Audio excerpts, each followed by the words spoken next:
Amazing info کے معزز ناظرین، انتہائی افسوس کے ساتھ کہنا پڑ رہا ہے 5 فروری 2023 کے دن پاکستان کے انتہائی نیڈر، بہادر اور وطن پاکستان کے دفاع کو ملحوظ خاطر رکھتے ہوئے ہر بار دشمن کی ناک میں دم کرنے کے علاوہ دشمن کو ہر طرح کے میدان جنگ میں ناک و چنے چبانے پر مجبور کر دینے والے پاکستان کے سابقہ صدر اور ریٹائرڈ جنرل پرویز مشرف اس جہان فانی سے رخصت کر گئے ہیں۔ آج میں آپ لوگوں کو جنرل پرویز مشرف کے متعلق وہ حیران کن اور ناقابل یقین حقائق بتانے جا رہا ہوں جنہیں جان کر آپ حیران و پریشان رہ جائیں گے، جیسے کہ تاریخ کے سب سے طاقتور جرنیل اور ڈکٹیٹر جنرل پرویز مشرف مرنے سے پہلے کتنے طاقتور تھے، ان کی موت کی اصل حقیقت کیا ہے، ان کی موت کب، کہاں اور کیسے ہوئی، اور اب جنرل پرویز مشرف کی تدفین کہاں کی جائے گی۔ اس سے پہلے کہ میں مزید آگے بڑھوں، آپ سب سے گزارش ہے کہ ایسی ہی حق اور سچ پر مبنی ویڈیوز دیکھنے کے لیے امیزنگ انفو چینل کو سبسکرائب کر کے آل نوٹیفیکیشن کی گھنٹی پر بھی کلک کر لیں۔ فیکٹ نمبر 1، 5 فروری 2023 کے دن تقریباً 11 بجے سابق صدر پرویز مشرف امریکن ہسپتال دبئی کے ایمرجنسی وارڈ یعنی ICU میں دوران علاج انتقال کر گئے ہیں۔ رہی بات ان کی موت کی اصل حقیقت کی، تو آپ یہ جان کر حیران رہ جائیں گے کہ جنرل پرویز مشرف کو امیون سسٹم کی ایک ایسی خطرناک اور نایاب بیماری لاحق تھی جو کروڑوں لوگوں میں سے کسی ایک انسان کو کبھی کبھار ہی ہوتی ہے۔ سفارتی ذرائع کے مطابق بھی جنرل پرویز مشرف کافی عرصے سے امیون سسٹم کی ایک خطرناک بیماری میں مبتلا ہونے کی وجہ سے امریکن ہسپتال دبئی میں زیر علاج تھے۔ اس سے پہلے بھی انہیں کئی بار اس خطرناک بیماری کے علاج کے لیے ہسپتال منتقل کیا گیا، مگر ہر بار کی طرح اس بار جنرل پرویز مشرف اس بیماری سے جیت نہ سکے اور یوں آپ کا انتقال ہو گیا۔ فیکٹ نمبر 2، پاکستان کے سابق صدر اور طاقتور ترین جنرل پرویز مشرف کی تدفین کے بارے میں ابھی تک یہی اطلاعات سامنے آئی ہیں کہ ہر ممکن کوشش کر کے ان کی تدفین پاکستان میں کی جائے گی۔ اس بارے میں آپ لوگوں کی کیا رائے ہے؟ کیا جنرل پرویز مشرف کو پاکستان میں تدفین کی اجازت ملنی چاہیے یا نہیں؟ کامنٹ کر کے ضرور بتائیں۔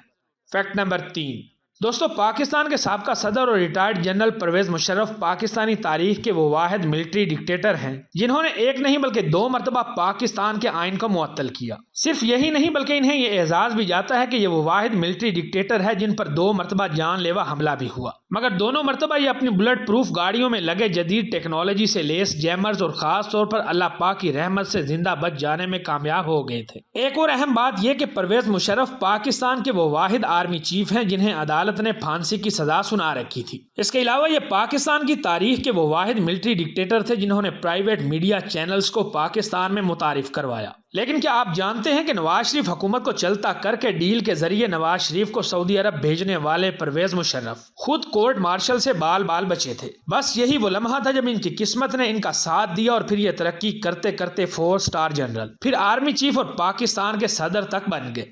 فیکٹ نمبر 4، ناظرین، 11 اگست 1943 کو پرانی دہلی کے علاقے کچا سعداللہ میں پیدا ہونے والے پرویز مشرف پاک آرمی جوائن کرنے سے پہلے نہ صرف خود ایک عام انسان تھے بلکہ ان کا تعلق بھی ایک انتہائی سادہ سے گھرانے سے تھا۔ دلچسپ بات یہ ہے کہ جس جگہ پر ان کی رہائش تھی اس جگہ کو نہر والی حویلی کے طور پر جانا جاتا تھا۔ بات کی جائے جنرل پرویز مشرف کے والدین کے بارے میں تو ان کے والد کا نام سید مشرف الدین تھا اور یہ پاکستان کے فورن افیئرز کے سیکرٹری تھے، جبکہ والدہ زرین مشرف پڑھی لکھی مگر گھریلو خاتون تھی۔ اس کے علاوہ آپ کی والدہ جنرل پرویز مشرف کو بچپن میں پیلوں کے نام سے پکارتی تھیں۔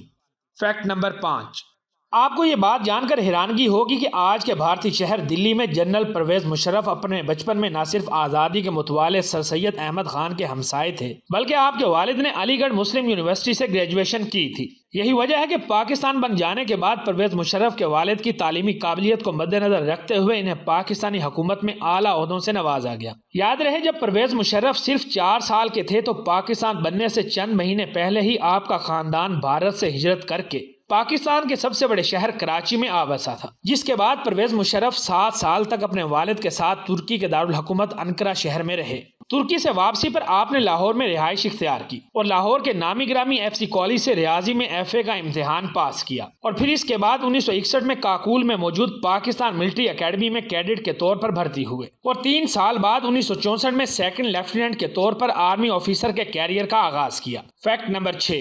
آپ یہ جان کر حیران رہ جائیں گے کہ 2nd لیفٹیننٹ کا عہدہ حاصل کرنے کے صرف 1 سال بعد یعنی 1965 میں پرویز مشرف کا بغیر بتائے چھٹی پر جانے کی وجہ سے کورٹ مارشل ہونے ہی والا تھا کہ اس دوران 1965 کی پاک بھارت جنگ چھڑ گئی یوں نہ صرف کورٹ مارشل سے بچ گئے بلکہ انہیں فوری طور پر جنگ لڑنے کے لیے فرنٹ لائن پر بھیج دیا گیا۔ یہ ان کی خوش قسمتی ہی تھی کہ موت کے منہ سے نکل کر انہیں غازی بننے کا موقع مل گیا۔ بس پھر کیا تھا، جنرل مشرف نے پیچھے مڑ کر نہیں دیکھا اور دشمن کی ہر چال کو ناکام بنانے کے لیے فرنٹ لائن پر پہنچ گئے۔ تاریخ بتاتی ہے کہ 1965 کی پاک بھارت جنگ میں لاہور اور سیالکوٹ کے مقام پر جنرل پرویز مشرف نے اپنے سپاہیوں کے ہمراہ دشمن کا نہ صرف ڈٹ کر بہادری سے مقابلہ کیا بلکہ جذبہ شہادت سے سرشار پرویز مشرف اور ان کے جانشین سپاہی دشمن کی شدید گولہ باری میں بھی اپنی جگہ ثابت قدم رہے۔ یوں جنرل پرویز مشرف 1965 کی جنگ میں ہی دشمن پر اپنی بہادری کی داغ بٹھانے اور وطن عزیز پاکستان کی سرزمین کا دفاع کرنے میں کامیاب ہو گئے۔ ان کی اسی جرأت مندی اور بہادری کے باعث انہیں آرمی کے امتیازی سند میڈل سے نوازا گیا۔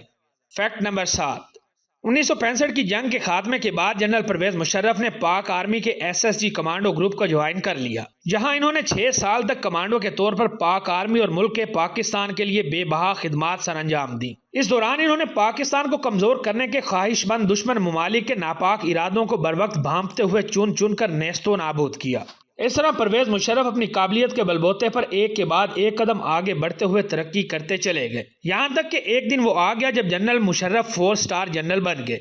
فیکٹ نمبر 8، امیزنگ انفو کے ناظرین، آپ کو یہ جان کر انتہائی تعجب ہوگا کہ جنرل پرویز مشرف کو 4 سٹار جنرل کے عہدے پر ترقی شہید محترمہ بے نظیر بھٹو نے دی تھی، جبکہ پاکستان کے 3 مرتبہ وزیر اعظم بننے کا اعزاز حاصل کرنے والے نواز شریف نے جنرل پرویز مشرف کو 3 سینئر جنرلوں پر ترجیح دیتے ہوئے چوتھے نمبر پر موجود مشرف کو آرمی چیف کے عہدے پر تعینات کیا تھا۔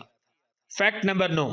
7 اکتوبر 1998 کو نواز شریف کے جونیئر جنرل کو ترجیح دینے کی بدولت آرمی چیف بننے والے جنرل پرویز مشرف اور اس وقت کے موجودہ وزیر اعظم نواز شریف کے درمیان موجود اختلافات کارگل وار کی وجہ سے سامنے آنا شروع ہوئے، جو وقت گزرنے کے ساتھ بڑھتے چلے گئے، کیونکہ جنرل پرویز مشرف کے مطابق پاک فوج نے کارگل کے مقام پر بھارتی فوجیوں سمیت پورے بھارت کی گردنوں کو مضبوطی سے دبوچ لیا تھا، مگر نواز شریف نے بغیر پوچھے امریکہ جا کر غیر محفوظ طریقے سے فوجیوں کو واپس بلانے کا حکم دیا تھا، جس کی وجہ سے بہت سے نوجوانوں کی شہادتیں ہوئیں، جس سے پاک فوج کو ناقابل تلافی نقصان پہنچا۔ اس کے بعد جب جنرل پرویز مشرف سری لنکا کے دارالحکومت کولمبو کے آفیشل دورے سے واپس آ رہے تھے تو نواز شریف نے پرویز مشرف کی جگہ خواجہ ضیاء الدین کو آرمی چیف بنا دیا۔ یہی نہیں بلکہ پرویز مشرف کے طیارے کو پاکستان میں لینڈ کرنے کی اجازت بھی نہ دی۔ ناقابل یقین طور پر نواز شریف نے پائلٹ کو بھارت میں لینڈنگ کا حکم پہنچایا تو معاملات اور بھی بگڑ گئے، لیکن اس سب کے باوجود پائلٹ نے ہمت اور جواں مردی سے بڑی مشکل کے ساتھ طیارے کو کراچی ایئرپورٹ پر لینڈ کروایا۔ طیارے کی لینڈنگ ہو جانے کے بعد کراچی کے کور کمانڈر نے پرویز مشرف کا آرمی چیف جیسا ہی استقبال کیا،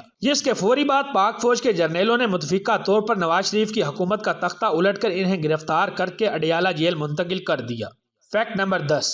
12 اکتوبر 1999 کو پرویز مشرف کی جانب سے آئین معطل کرتے ہوئے مارشل لا نافذ کر دیا گیا۔ یوں جنرل پرویز مشرف پاکستان کے چیف ایگزیکٹو بن گئے، مگر حیرت کی بات یہ ہے کہ آرمی چیف کے طیارے کو اغوا کرنے کے کیس میں نواز شریف کو مقدمہ چلا کر سزا دینے سے پہلے ہی سعودیہ کے کنگ فہد سے ذاتی تعلقات ہونے کی وجہ سے نواز شریف اور ان کے خاندان نے خفیہ ڈیل کر کے 10 سال تک جلاوطنی کا معاہدہ کر لیا۔ یوں نواز شریف 10 سال کے لیے ملک پاکستان کو چھوڑ کر چلے گئے تھے، جس کے بعد پرویز مشرف نے عوامی ریفرنڈم کے ذریعے خود کو پاک آرمی کی وردی میں ہی صدر منتخب کروایا اور اپنے اقتدار کو مزید مستحکم کیا، جو 18 اگست 2008 تک چلتا رہا۔ مگر 18 اگست 2008 کو اقتدار ختم ہونے کے بعد اقتدار میں کی گئی اپنی ہی غلطیوں کی وجہ سے پرویز مشرف کو بے حد مقدمات اور مشکلات سے گزرنا پڑا، یہاں تک کہ آپ کو پاکستان کی عدالتوں نے سزائے موت بھی سنا دی تھی، مگر پرویز مشرف سزائے موت سے بھی بچ نکلے اور آخرکار 11 اگست 1943 کو طلوع ہونے والا یہ سورج بالآخر 5 فروری 2023 کو غروب ہو چکا ہے۔ ناظرین، اس کے علاوہ اگر آپ پرویز مشرف کے باقی کارناموں، ان کی جائیداد، ان کی ملکیت، خاندان اور بہت سے دوسرے خفیہ رازوں کے بارے میں جاننا چاہتے ہیں تو کمنٹ کر کے ضرور بتائیں۔